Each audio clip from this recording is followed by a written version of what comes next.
Storm in Darwin with a top of 32.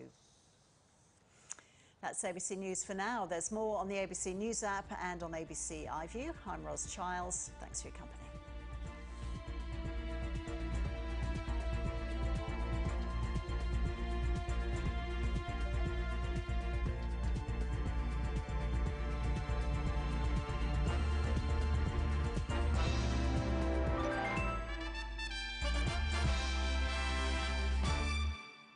Spice up your evenings with The Cook-Up. Whoa! I think I'm going to really like this. Join Adam Liao and his dinner guests. Oh, that's smelling so good, Adam. As they whip up mouth-watering recipes. That looks phenomenal. Share tips and tricks. Very complicated. Plus a whole lot more. Instant noodles on a couch. I truly was not expecting that. You're cooking like you got family coming around. That's so good. Wow. Gosh, and there's nothing else to do but just lick your fingers.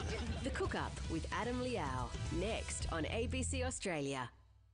Massimo Mele brings Tasmania to the table. How stunning that is. Meet the masters. I'm here with the best in the business. Putting the world's best produce on our plates. It's a flavour bomb. That looks just superb. So good. Is there anything they don't like? Most pigs, no. Ours are just so spoiled. The brand new series. You've got to eat it while it's oozy. Actually, why am I telling cheesemakers how to eat their cheese? Nothing more special than that. Oh, beautiful.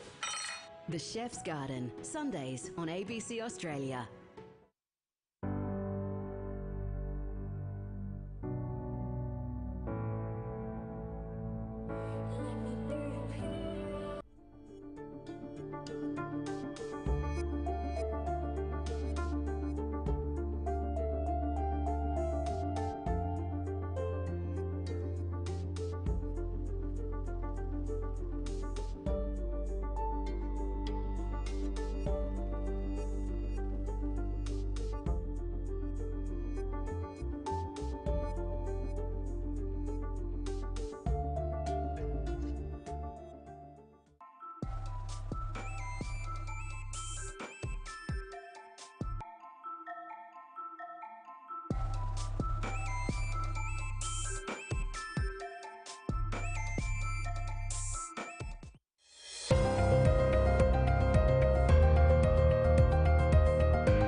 Hello and thanks for joining us for the midday news.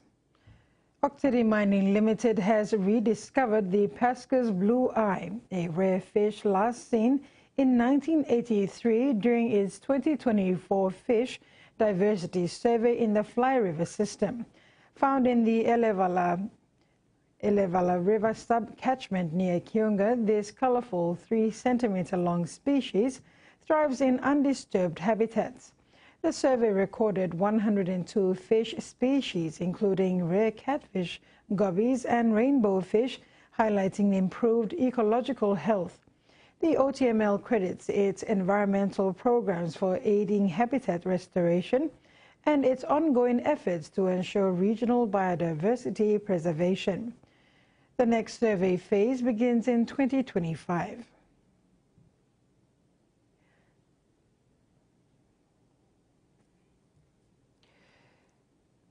People selling firecrackers in the city have been warned not to sell these items on the streets because they will be arrested and charged if caught by police.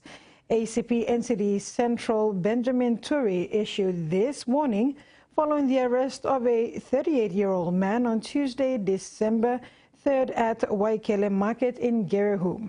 Turi said firecracker is a contraband product and is dangerous to use. He also warned police officers who are selling the item to refrain from doing so. Gotomi TVET Center in Lufa District celebrated the graduation of 93 students with national certificate qualifications in various trades. The soft trades saw 16 graduates in commercial cookery and 14 in office administration, while hard trades included 18 in carpentry and building and 24 in automotive mechanics. Additionally, 18 students completed NC2 in food and beverages, with plans to return for NC1 next year. Guest speakers included Lufa DDA CEO Demo Imara, EHP TVET Coordinator Yausi Yashiminiko, and Inspector Josefa Mbane. Gabriel Arima represented Dehurst Minister Kinoka Feo, who was absent due to parliamentary duties. The event highlighted the centre's role in empowering local youth with practical skills. But you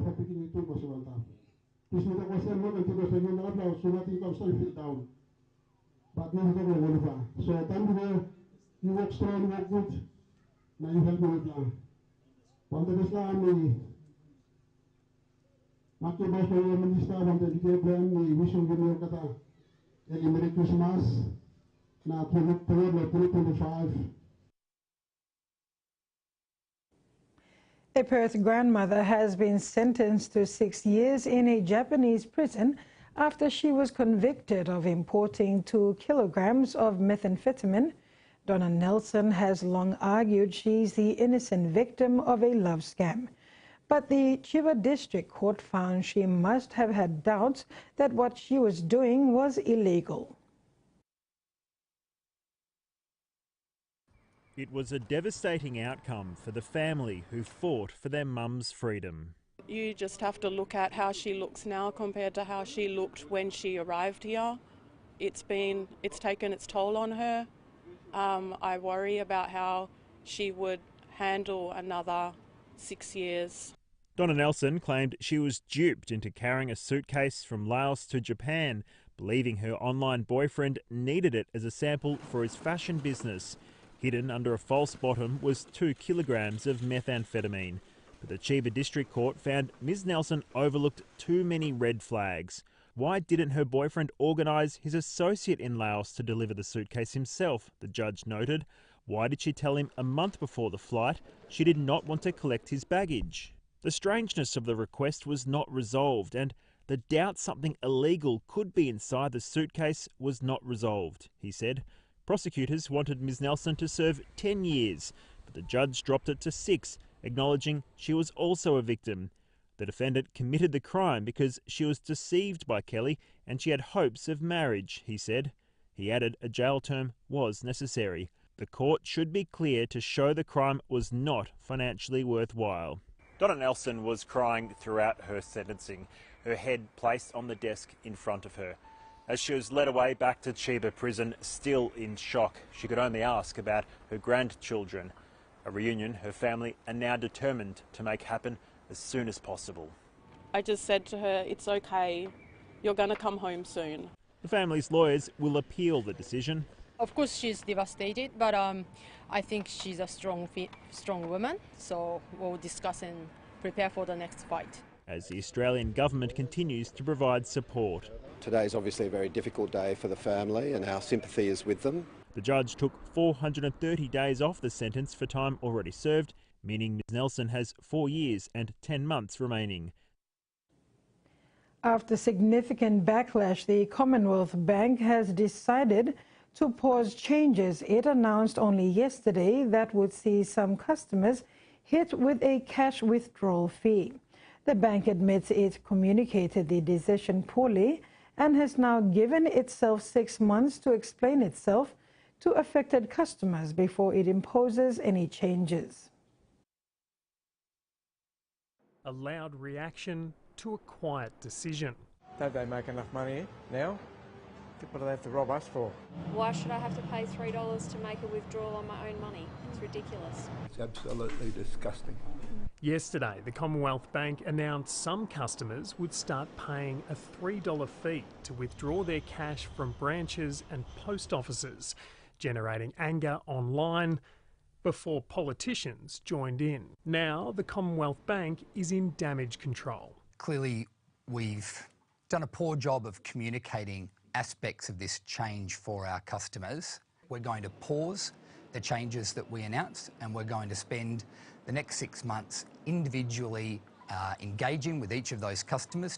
CBA wants to close its complete access accounts held by 1.2 million customers and transfer them to Smart Access, which includes the withdrawal fee. The bank says 90% of those affected will be better off, but it will now engage with the remaining 10%. We will be in contact with all of our customers to explain which group they fit into and give them instructions on what they need to do, including if they need to do nothing. The Commonwealth Bank posted a $9.5 billion profit last financial year. Nevertheless, it says it needs to impose withdrawal fees because the service is so costly. The bank is now trying to work out if just those who use it should help pay for those costs or all of its customers.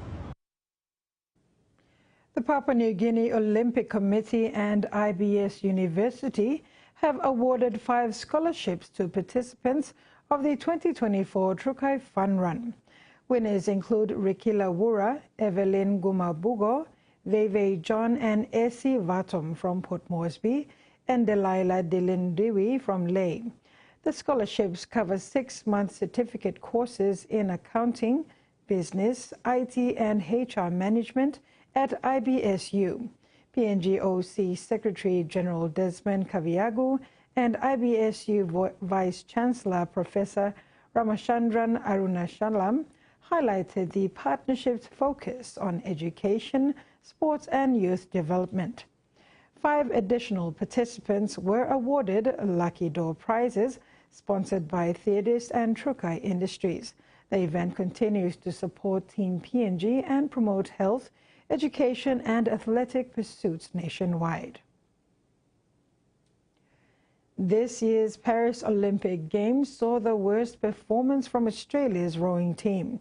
The row sellers in 36 years, so a new initiative has been launched to make the sport accessible to more kids regardless of their background. Georgie Rowe is one of the only members of the current Rowing Australia program who went to a public high school. Unlike most elite private schools, Georgie's school didn't offer a rowing program, so it was a chance encounter as a 24-year-old that launched the now 2-time Olympian's career. If someone came up to me when I was at school and said, hey, you're really tall, you're really strong, we would love to get you in a boat, I probably would have done it, but those opportunities aren't there for the public school kids. This year's Paris Olympic Games saw the worst performance from an Australian rowing team since 1988, winning just 1 bronze medal. The program is currently undergoing its regular post-games review with a bigger emphasis on what went wrong and identifying ways to improve, like making the sport more accessible. We've got a lot of things in place and we're tweaking a few things and working with our partners and stakeholders around the states. We always want to do better. Long-term rowers John and Jeanette Gasson believe access to the sport has always been an issue. So they founded and built Canberra's Red Shed, which has several programs, including rowing for children, no matter their background. In our last school holiday program, we had kids from 25 different public schools attend the programs, which we're really excited about. Keeping those shoulders in front of the hips. While the facility is only in its infancy, the Gassons want programs like this to bolster the depth of Australia's rowing talent. It's pretty ambitious, but somehow we want 8 graduates to be in the 2032 Olympics. That's one of our goals and we're working on that. We report on that and we'll continue to do that. For Wendy Stacewinkles, it's an opportunity she wouldn't otherwise have had. Because it's mostly a lot of private schools in the competitive, so it's great to have more public school kids doing it. In a program Georgie could only dream of when she was at school. There's so many more kids that would be so great at rowing, but if they don't have the access to it, you'll never find them. Pulling towards a better future for Australian rowing. And that ends the midday news. Do join us at 6 p.m. for more news and sports.